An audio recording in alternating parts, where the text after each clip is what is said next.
Immatriculé Foxtrot, Bravo, Tango 2 fois Delta, cet appareil fut mis en service le 24 septembre 1974, il y a 3 septennats. En 36 000 heures de vol, il a parcouru 21 millions de kilomètres, 30 allers-retours Terre-Lune. 4 millions de personnes sont montées à son bord, le tout sans incident majeur. Quelle performance! Son élégante silhouette rejoint sur les portions de pistes ouvertes à la visite du musée de l'air des appareils aussi prestigieux que la Caravelle ou le 707. Même cloué au sol, réacteur muet à jamais, il continuera à faire voyager les visiteurs du musée en devenant machine à remonter le temps. Celui qui porte le nom du dieu des voyageurs est déjà entré dans la légende de l'aviation comme l'avion passion.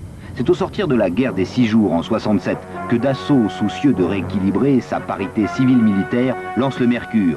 Le premier proto sort en 71, d'une rare pureté aérodynamique, profitant de la technologie des avions de combat. C'est d'après ses pilotes le plus sûr et le plus agréable à manier de tous.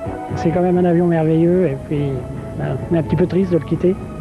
Pourtant, seul Air Inter achète ce court courrier de 156 places, 11 Mercure seulement seront construits.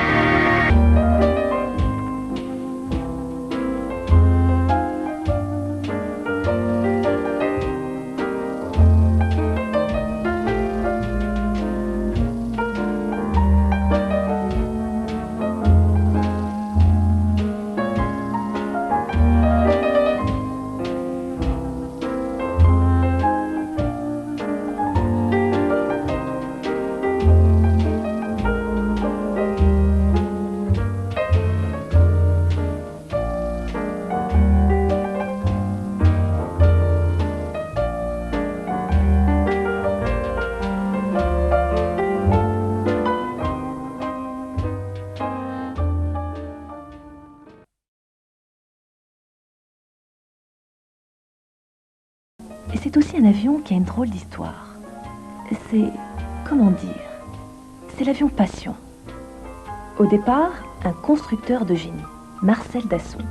Il savait tout, il voyait tout, il décidait de tout. Et les décisions, c'était les bonnes.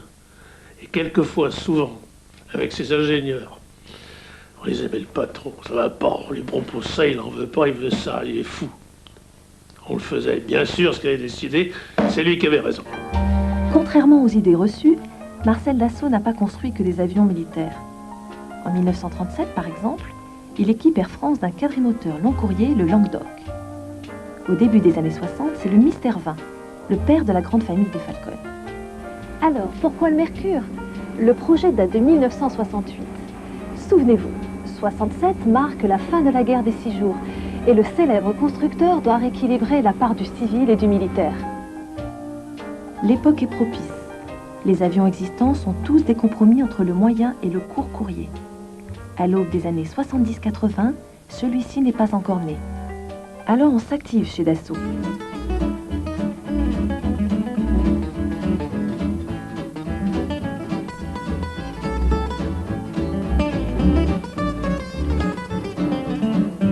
Le 4 avril 1971, un premier prototype sort des usines de Mérignac. On le baptise Mercure. Il effectue son premier vol le 28 mai. Les premières impressions ont tout de suite été favorables. C'est un avion qui s'est révélé par la suite être une machine exceptionnelle. Du point de vue aérodynamique, c'était une perfection. Une voilure d'une très grande pureté. Et vraiment, de ce côté-là, cet avion s'est révélé une réussite très en avance pour son temps. Vous savez, le Mercure est un avion qui fera couler beaucoup d'encre. Marcel Dassault le propose à la compagnie nationale, mais Air France ne voit pas la nécessité d'acquérir un court courrier. Le coup est vraiment dur parce que vous savez, un avion doit d'abord s'imposer dans son pays pour connaître le succès. Et justement, dans le pays, une compagnie commence à faire parler d'elle. Pour le constructeur, c'est une aubaine. Mais les dirigeants d'Air Inter s'interrogent. La flotte est composée pour l'essentiel de Caravelle, des avions que l'on connaît bien. Mercure, c'est un peu l'inconnu. Alors évidemment, on hésite. Jusqu'au jour où le gouvernement, sollicité par Marcel Dassault, invite le président Robert Vergniaud à passer commande de 10 appareils. Le contrat est signé le 30 janvier 1972 et pendant 20 ans, Mercure va passer par toutes les couleurs d'Air Inter. Alors, le contrat est signé, mais autant l'avouer, les relations Air Inter-Dassault sont plutôt du genre tendu. Non, oui et non. Ça a été des relations client à fournisseur. À partir du moment où on s'est aperçu que le mercure ne serait produit qu'à 10 exemplaires, les 10 exemplaires pour lesquels nous avions contracté, se posait un problème d'exploitation et un problème de prix de revient. Il y a eu à l'époque, avec les pouvoirs publics, avec Dassault, des discussions qui ont été des discussions serrées et qui ont abouti au protocole de 74 qui nous permettait d'exploiter le mercure dans des conditions convenables en répartissant le surcoût lié à la série très courte entre les trois partenaires, c'est-à-dire l'État, Dassault et Air Inter. Et voilà, tout s'arrange et le 4 juin 1974, Mercure effectue son premier vol commercial. Et ce jour-là, le commandant de bord s'appelait Albert Dubreuil. On ne s'oublie jamais un premier vol sur une nouvelle machine, quelle que soit la machine d'ailleurs. Alors d'après vous, pourquoi cet avion fait l'unanimité chez les pilotes? C'est pas toujours le cas.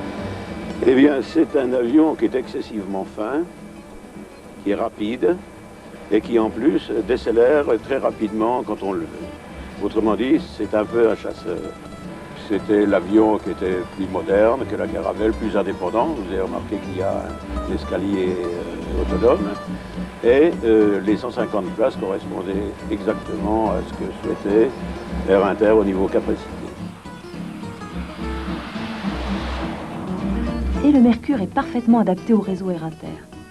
On le programme sur les grandes radiales. Lyon, Nice, Marseille, Toulouse, Bordeaux. C'est toute la compagnie qui décolle. Et en 85, on ira chercher un 11e appareil. Et notre petite merveille déchaîne les passions. Bien, pour moi, le Mercure, c'est la fiabilité. Et vraiment, pour un mécanicien navigant, c'est vraiment ce qu'il y a de plus important. Vous aussi, à l'escale, vous l'avez apprécié cet avion? Énormément. C'était un avion qui était très adapté aux infrastructures aéroportuaires, qui, grâce aussi à son escalier de structure, pouvait être traité immédiatement. Il était facile à charger et à décharger, tant au point de vue bagage que fret.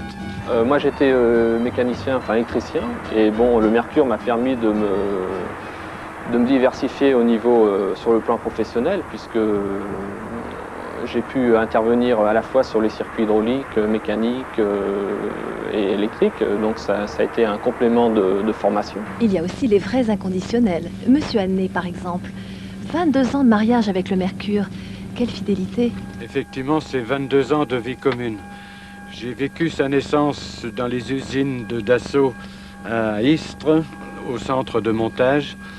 Puis, par la suite, ça a été une vie intense où nous avons même battu un record qui est toujours à battre. Avec nos 10 avions et le prototype qui a été remis au standard série, nous avons effectué 89 vols dans la journée. Et pour nous les hôtesses, l'arrivée du Mercure, ça a été quelque chose. Ah oui, parlons-en, quel souvenir. Les pilotes ont retrouvé une deuxième jeunesse. Ils se prenaient pour des pilotes de chasse. De nouveaux paramètres, des décollages très rapides. Ah, ça fait une légende, ça. Oui, alors je crois que le record personnel, c'était sur Orly-Lyon, 28 minutes bloc-bloc. Et bien sûr, le Mercure, c'est aussi des tas de souvenirs inoubliables. Dans la cabine de pilotage du Mercure qui atterrissait ce matin à 11h30 à Nîmes, il n'y avait pas d'hommes. Commandant de bord, pilote et officier mécanicien navigant étaient des femmes. Pas de steward non plus, mais 3 hôtesses de l'air.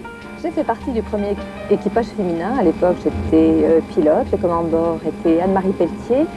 Et je crois que ce vol sortait un peu de l'ordinaire par l'apparition des premières femmes mécaniciens. Parce que des femmes dans les cockpits, il y en a eu depuis 68. La première femme commandant de bord à Air Inter datait de 68. Mais Colette Vibert fut la première femme mécanicien d'Europe. Alors pour les passagers, je crois que nous avons eu la sagesse et la prudence de ne faire l'annonce commerciale sur ce vol entièrement féminin qu'après notre atterrissage à Nîmes. Et c'est vrai qu'au vu de leur réaction et de leur enthousiasme, peut-être que ce vol était un peu inhabituel. Autre vol inhabituel, Jean-Pierre Muel en place gauche, Philippe en place droite. Le père et le fils sont aux commandes. touchant, non? Ceci dit, il y a des souvenirs moins drôles, mais on peut en parler? Oui, effectivement, on peut en parler. C'était un jour d'été et nous partions avec une centaine de passagers en destination de Grenoble. Et nous avons été bombardés de grêlons, tels qu'au sol, ils avaient retrouvé des grêlons de 800 grammes et la moitié d'un village avait été sinistré. Et nous avons donc été dans une situation catastrophique. Je voyais des bouts de tôle qui pendaient un peu partout. On commençait quand même à avoir peur. On ne voyait plus, les pare-brises avaient éclaté. Et pour se poser dans ces conditions-là, il y avait une procédure qui était prévue par Dassault. Il fallait ouvrir les glaces latérales de côté pour mettre la tête dehors. Moi, logiquement, c'était le commandant de bord qui faisait cette procédure, mais de mon côté, l'avion était tellement tordu que j'ai pas pu ouvrir cette partie. Et c'est le pilote qui a ouvert sa glace et qui a pu poser l'avion, le nez dehors, le nez au vent. Bon, je vous ai présenté le pilote du premier vol commercial. Voici à mes côtés celui qui sera sans doute le dernier. Pas trop ému? Évidemment ému, bien sûr. Je pensais à l'instant et je me disais, ça fait 21 ans que cet avion vole.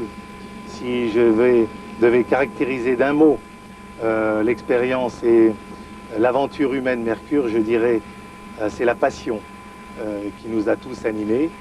Et aujourd'hui encore, alors que nous sillonnons les 4 coins de France, le Mercure restera probablement un des outils de développement fantastiques qu'aura connu Air Inter au cours de ces 20 dernières années.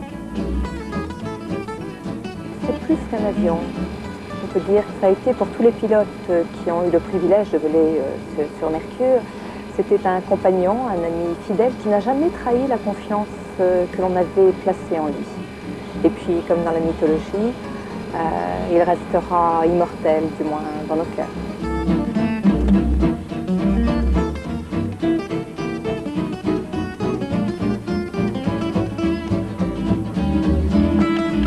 Mesdames, Messieurs, après 20 ans de bons et loyaux services, Mercure vous tire sa révérence. Il entre dans l'histoire de l'aéronautique la tête haute. On peut même dire qu'il en a écrit l'une des plus belles pages.